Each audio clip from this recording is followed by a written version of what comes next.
Hello friends. This is story time. Let's learn English through story. Once upon a time, in a land far, far away, there was a kingdom ruled by a powerful queen named Isabella. She ruled with fairness and justice, and her kingdom flourished under her leadership. However, a dark force threatened to destroy the peace and prosperity of the kingdom. A sorcerer by the name of Malachi had emerged, with the intention of taking over the kingdom and enslaving its people. Isabella knew that she had to act fast to protect her kingdom and her people. She gathered her bravest knights and set out on a quest to defeat Malachi and his army of dark creatures. The journey was long and treacherous, and many of the knights did not return. But Isabella and her remaining knights were determined to succeed. They battled fierce monsters and overcame impossible obstacles, all the while searching for the sorcerer's hidden lair.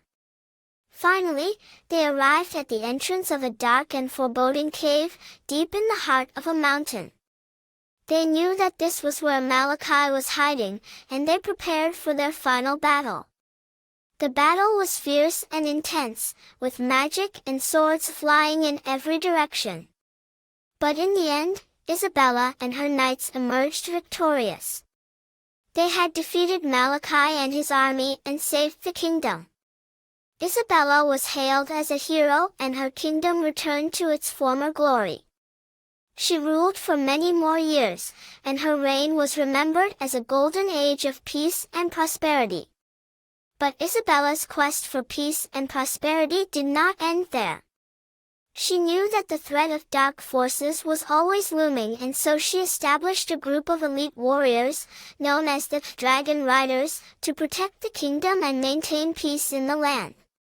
And so, the kingdom lived in peace and prosperity for many generations to come, protected by the legendary Dragon Riders. Isabella's story served as an inspiration to future leaders and warriors, reminding them of the importance of courage and determination in the face of adversity. The end. Thank you for watching.